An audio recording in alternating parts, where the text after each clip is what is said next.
Puluhan ribu warga Palestina berjalan kaki di sepanjang tepi laut Wadi Gaza menuju Gaza Utara setelah Israel membuka blokade menuju wilayah utara kantong Palestina itu.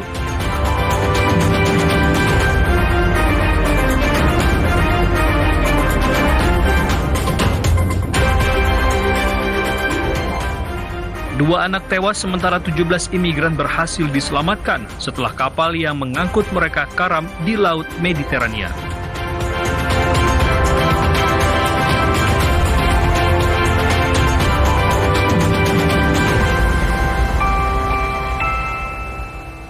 Selamat malam saudara, Dunia Dalam Berita kembali hadir menjumpai Anda tentunya dengan beragam informasi dari mancanegara. Malam ini bersama saya Tengku Fajri dan inilah menit utama Dunia Dalam Berita.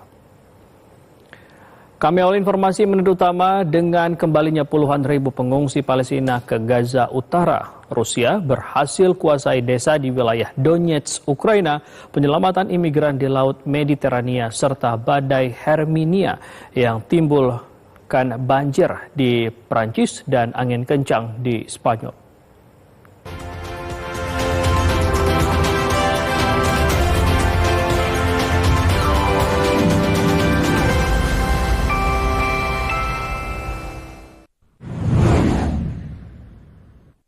Puluhan ribu warga Palestina yang terpaksa mengungsi akibat konflik Israel dengan pejuang Palestina Hamas terlihat membawa barang-barang mereka dan berjalan kaki di sepanjang tepi laut Wadi Gaza menuju jalur Gaza Utara.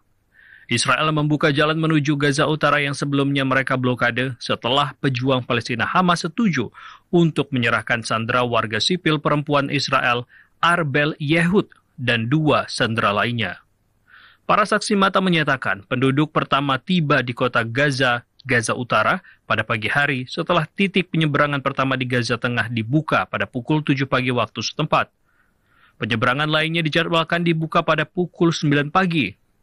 Langkah gencatan senjata yang dimediasi oleh Qatar dan Mesir ini membuka jalan bagi sekitar 650 ribu warga Palestina di jalur Gaza Tengah dan Selatan untuk kembali ke rumah-rumah mereka di jalur Gaza yang sebagian besar telah dihancurkan oleh serangan udara dan darat Israel selama 15 bulan. Kementerian Kesehatan Gaza menyebutkan lebih dari 47 ribu warga Palestina telah tewas akibat serangan Israel ke jalur Gaza sejak Oktober 2023.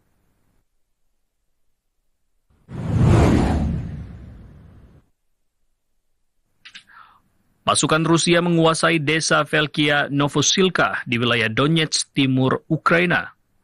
Rekaman drone yang dirilis Kementerian Pertahanan Rusia menunjukkan pasukan mengibarkan bendera Rusia di atas gedung-gedung yang rusak parah dan di jalanan.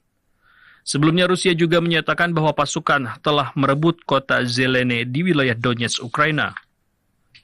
Sementara itu, Kementerian Pertahanan Rusia hari ini merilis rekaman gambar yang menunjukkan kedatangan kapal selam serang bertenaga nuklir generasi keempat Rusia Arkhangelsk ke pangkalan permanennya bersama armada utara Rusia. Kapal selam membawa berbagai senjata laut yang memberinya kemampuan untuk menyerang target di laut dan darat. Awak kapal akan menjalani pelatihan tambahan setelah kapal tersebut secara resmi bergabung dengan armada utara. Kapal selam diberi nama sesuai dengan ibu kota Oblast Arkhangelsk, Rusia, yang menjadi pelabuhan laut utama di sisi Eropa Rusia sebelum digantikan oleh Saint Petersburg.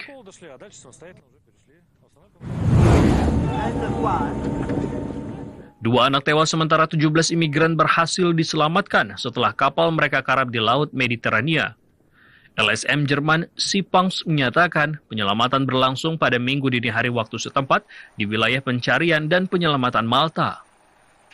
Satu anak ditemukan dalam keadaan meninggal, sementara 2 anak lainnya sempat diberikan resusitasi jantung paru, namun 1 anak tidak tertolong.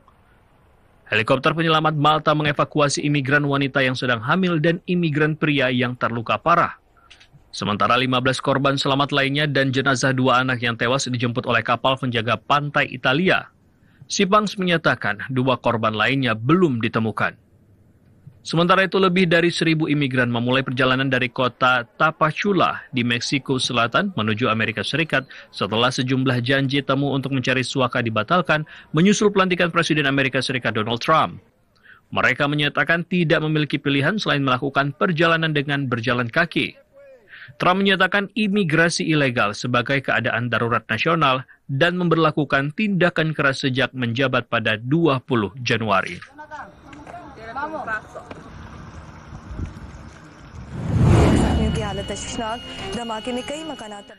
Setidaknya 5 orang tewas dan 31 orang terluka akibat ledakan truk tangki LPG di wilayah Multan, Pakistan. Ledakan dari truk tangki LPG berisi gas tersebut memicu kebakaran besar dengan puing-puing dari truk tersebut jatuh di area pemukiman di dekatnya sehingga menyebabkan kerusakan parah. Petugas pemadam kebakaran dikerahkan untuk memadamkan api yang menghanguskan bagian-bagian truk tangki yang hancur.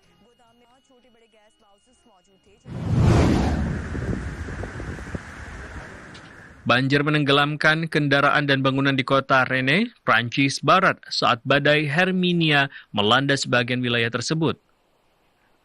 Badan Cuaca Meteo France memperkirakan hembusan angin kencang mencapai hingga 150 km per jam, sementara gelombang tinggi terjadi di wilayah pesisir Britania. 10 wilayah Prancis ditetapkan dalam status siaga oranye, status tertinggi kedua setelah badai Herminia diperkirakan bergerak ke utara Prancis.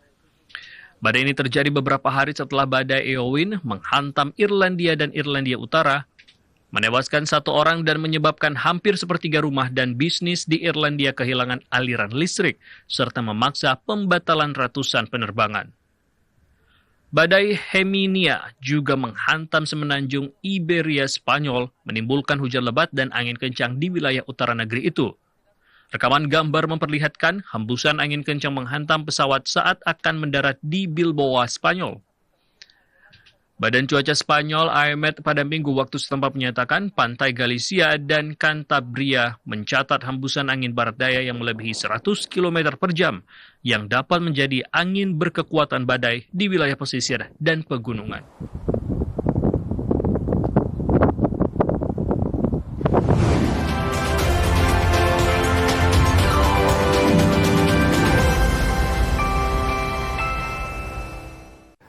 Dunia Dalam Berita masih akan kembali dengan informasi lain. Di antaranya, ribuan orang melarikan diri ke Rwanda ketika pemberontak maju ke kota Goma di Kongo Timur. Ketegangan meningkat di Kongo.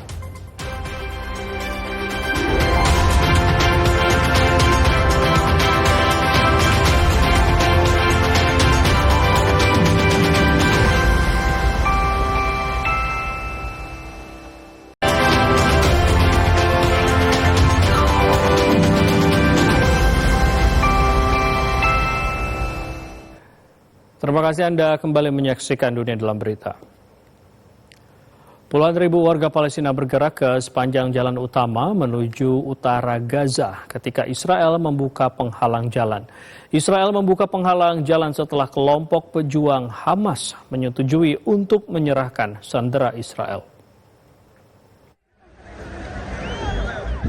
Puluhan ribu warga Palestina bergerak di sepanjang jalan utama menuju utara Gaza pada Senin 27 Januari waktu setempat, ketika Israel membuka penghalang jalan setelah kelompok pejuang Hamas menyetujui untuk menyerahkan sandera perempuan Israel, Arbel Yehud, dan 2 sandera lainnya.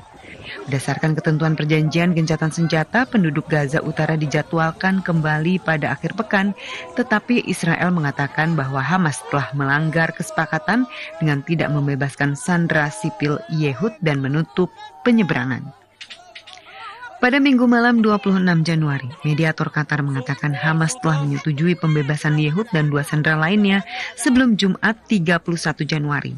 Dan sebagai imbalannya Israel akan mengizinkan pengungsi Palestina untuk kembali ke Gaza Utara mulai Senin pagi. Langkah yang ditengahi oleh mediator Qatar dan Mesir ini akan memungkinkan sekitar 650 ribu warga Palestina di jalur Gaza Tengah dan Selatan untuk kembali ke rumah mereka di utara wilayah kantong tersebut, yang sebagian besar telah hancur akibat serangan udara dan darat Israel selama 15 bulan. Lebih dari 47 ribu warga Palestina tewas dalam serangan ini. Sementara sejumlah warga Palestina saling berpelukan dan bersuah foto saat mereka kembali ke kota Gaza pada Senin dini hari waktu setempat sebagai bagian dari perjanjian gencatan senjata antara Hamas dan Israel. Sebagian dari mereka membawa tas berisi barang-barang. Mereka saling menyapa dengan gembira sambil berjalan melewati reruntuhan setelah titik penyeberangan pertama di Gaza Tengah dibuka pada pukul 7 pagi dan penyeberangan lainnya dijadwalkan dibuka pada pukul 9 pagi. Puluhan ribu warga Palestina mulai bergerak di sepanjang jalan utama menuju utara Gaza pada hari Senin ketika Israel membuka penghalang jalan setelah kelompok pejuang Hamas menyetujui untuk menyerahkan sandera perempuan Israel Arbel Yehud dan 2 sandera lainnya. Hamas menyandera sekitar 250 orang selama serangan 7 Oktober 2023 terhadap Israel. Pertempuran saat ini terhenti di tengah gencatan senjata yang rapuh. Ketegangan meningkat di Kongo ketika staf PBB dievakuasi, sementara ribuan orang melarikan diri ke Rwanda ketika pemberontak M23 maju ke kota Goma di Kongo Timur. Ketegangan meningkat di Kongo ketika gerakan pemberontak M23 memasuki kota Goma. Sebelumnya PBB telah mulai mengevakuasi stafnya di daerah tersebut. Pemberontakan telah bergerak maju dengan cepat bulan ini di wilayah perbatasan timur Republik Demokratik Kongo yang kaya akan mineral namun dilanda konflik, sehingga meningkatkan kekhawatiran bahwa pertempuran dapat meluas menjadi perang regional. Rwanda membantah tuduhan PBB dan negara lain bahwa mereka mendukung M23. Pihak berwenang Afrika Selatan dan PBB mengungkapkan selain 3 tentara penjaga perdamaian PBB, 2 warga Afrika Selatan dan 1 warga Uruguay, serta 7 tentara Afrika Selatan dan 3 tentara Malawi yang bertugas di misi terpisah di Afrika Selatan tewas minggu ini. 3 tahun setelah pemberontakan mereka, pemberontak M23 kini menguasai lebih banyak wilayah Kongo dibandingkan sebelumnya, dan mereka bersumpah untuk merebut Goma, ibu kota Provinsi Kivu Utara, dan rumah bagi sekitar 1 juta orang. Sementara ribuan orang termasuk tentara Kongo melarikan diri ke Rwanda pada Senin 27 Januari waktu setempat ketika pemberontak M23 maju ke kota Goma di Kongo Timur. Kelompok pemberontak yang didukung Rwanda mengeklaim telah menguasai kota tersebut dan mengabaikan tuntutan Dewan Keamanan PBB untuk mengakhiri serangan mereka. Warga melaporkan adanya tembakan di dekat bandara, pusat kota, dan perbatasan Rwanda. Seorang warga mengungkapkan kekacauan terjadi di kota dekat bandara. Selain itu ada juga kasus penjarahan toko. Pasukan penjaga perdamaian PBB mulai mengevakuasi staf dan keluarga mereka ke Rwanda ketika Kenya menyerukan pertemuan darurat para pemimpin regional. Amerika Serikat, Prancis, dan Inggris mengutuk dugaan dukungan Rwanda terhadap M23, namun hal ini dibantah oleh Kigali. Petugas imigrasi dan bea cukai Amerika Serikat ICE dan agen federal lainnya melakukan ratusan penangkapan migran di Chicago. DIA menangkap 50 migran tanpa dokumen saat menggerebek klub di Colorado. Sementara itu agen federal Amerika Serikat juga menggerebek gedung di Puerto Rico yang menargetkan migran ilegal. Presiden Donald Trump yang merupakan seorang Republikan mengambil langkah tegas keimigrasian setelah resmi menjabat pada 20 Januari lalu dengan mengirim pasukan Amerika Serikat ke perbatasan dan memerintahkan agen imigrasi untuk menangkap lebih banyak orang yang bukan kriminal. Pemerintahan Trump minggu lalu menugaskan agen penegak hukum dengan beberapa lembaga Departemen Kehakiman untuk melakukan penegakan imigrasi mendukung upaya imigrasi dan penegakan bea cukai Amerika Serikat ICE. Departemen Kehakiman mengatakan penangkapan pertama di Chicago melibatkan seorang imigran yang tinggal secara ilegal di Amerika Serikat yang telah membunuh seorang wanita berusia 19 tahun akibat mengemudi dalam keadaan mabuk. ICE mengatakan operasi di Chicago bertujuan untuk menjaga keselamatan publik. ICE telah melakukan 538 penangkapan di seluruh negeri pada Kamis yang menandakan peningkatan dari rata-rata selama setahun sebelumnya. Badan Narkotika Amerika Serikat DEA menggerebek klub darurat di Colorado dan menahan sekitar 50 migran tak berdokumen. Banyak di antaranya yang dilaporkan terkait dengan geng Tren de Aragua di Venezuela. Operasi yang bekerja sama dengan otoritas federal dan lokal itu juga berhasil menyita narkoba, senjata, dan sejumlah uang tunai. Agen federal Amerika Serikat menggeledah gedung The Barrio Santurce di San Juan, Puerto Rico dan menahan sedikitnya 10 orang. Ramon Muniz, pemilik gedung, mengatakan agen federal masuk dengan kekerasan, mendobrak pintu dan menyebabkan kerusakan signifikan. Tindakan itu dikritik Komite HAM Dominika di Puerto Rico dan mendesak warga Dominika di Puerto Rico tidak mengungkap asal-usul mereka kepada pihak berwenang dan menggunakan amandemen kelima yang melindungi individu dari tindakan yang dapat memberatkan diri sendiri dan menjamin proses hukum yang wajar. Pada hari pertamanya menjabat, Presiden Donald Trump menyatakan imigrasi ilegal sebagai keadaan darurat nasional dan memerintahkan militer Amerika Serikat untuk membantu keamanan perbatasan. Trump juga menerapkan larangan suaka secara luas dan memperkenalkan langkah-langkah untuk membatasi kewarganegaraan bagi anak-anak yang lahir di tanah Amerika. Saudara Presiden Prabowo Subianto menyatakan Indonesia mendukung keketuaan Malaysia di ASEAN pada 2025. Kepala negara mengungkapkan siap menerima kunjungan Perdana Menteri Malaysia Anwar Ibrahim untuk melakukan pertemuan tahunan pada 2025. Malaysia secara resmi memangku jabatan sebagai Ketua ASEAN mulai Januari 2025 dengan tema inklusivitas dan keberlanjutan.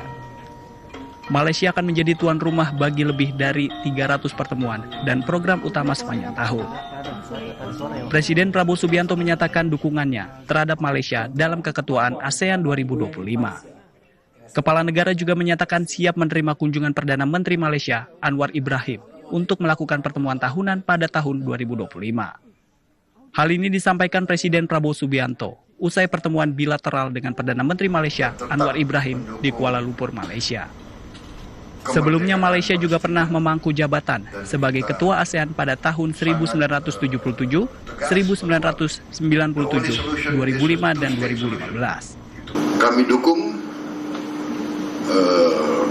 Malaysia sebagai Ketua ASEAN tahun ini dan kami siap menerima kunjungan Perdana Menteri Malaysia dan para pimpinan untuk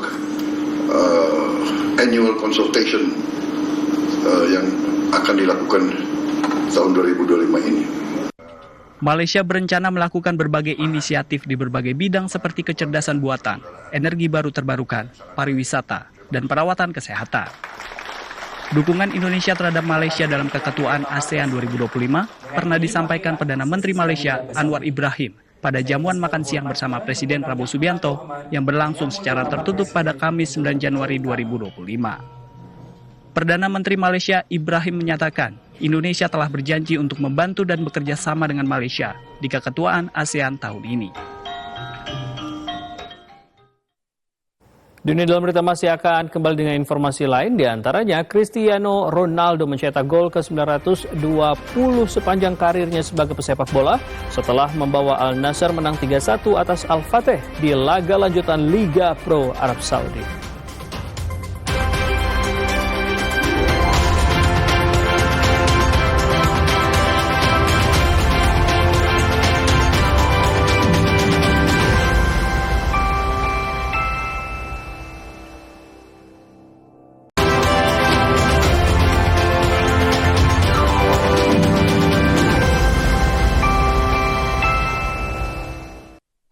Anda kembali menyaksikan Dunia dalam Berita. Cristiano Ronaldo mencetak gol ke-920 sepanjang karirnya sebagai pesepak bola setelah membawa Al Nassr menang 3-1 atas Al Fateh di laga lanjutan Liga Pro Arab Saudi. Bintang sepak bola Portugal, Cristiano Ronaldo mencetak gol ke-920 sepanjang karirnya sebagai pesepak bola setelah sukses membawa Al Nassr menang 3-1 atas Al Fateh di laga lanjutan Liga Pro Arab Saudi pekan ke-17 yang berlangsung di Stadion Al Awal Park, Riyadh, Arab Saudi. Tampil sebagai tuan rumah, anak asuh Stefano Pioli berinisiatif bermain menyerang sejak awal laga dimulai. Al Nassr sempat mencetak 2 gol di menit ke-15 melalui Sadio Mane dan Cristiano Ronaldo di menit ke-38. Namun kedua gol tersebut dianulir wasit setelah tayangan VAR menunjukkan keduanya berada dalam posisi offside.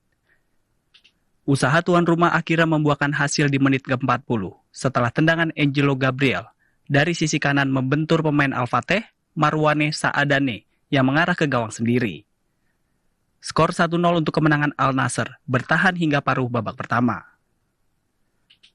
Selepas jeda, tuan rumah berhasil menggandakan keunggulan menjadi 2-0 di menit ke-56 setelah tandukan keras Mohamed Simakan bersarang di gawal Al-Fateh.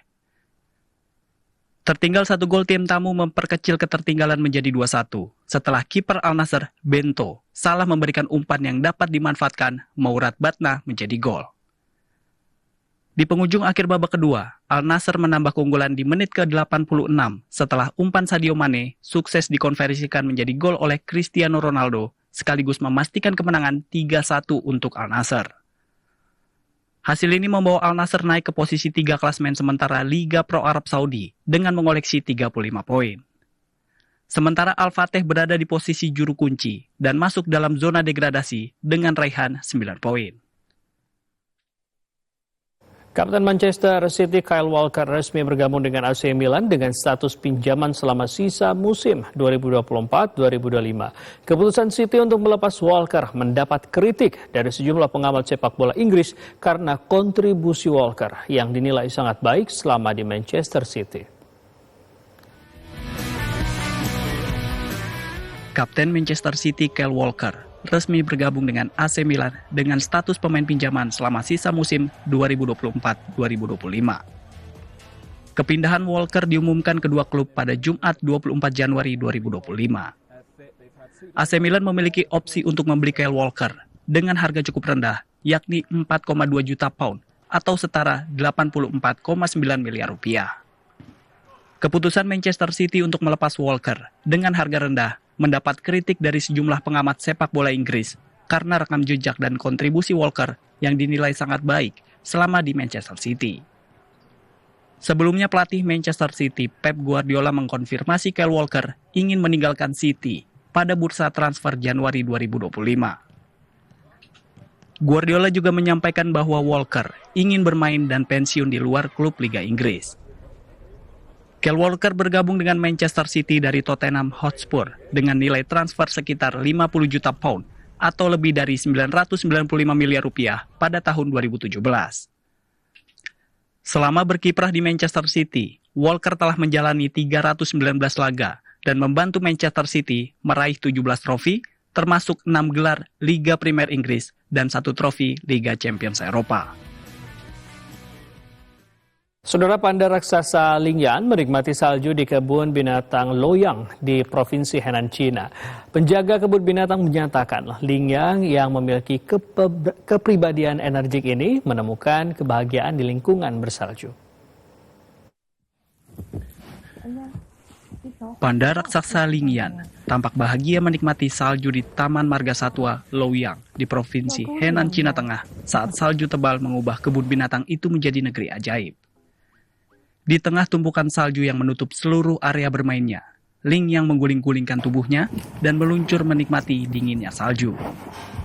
Meski bertubuh besar, panda raksasa ini tampak lincah melompat, menaiki, dan menuruni seluncuran yang tertutup salju serta melakukan salto dengan mudah.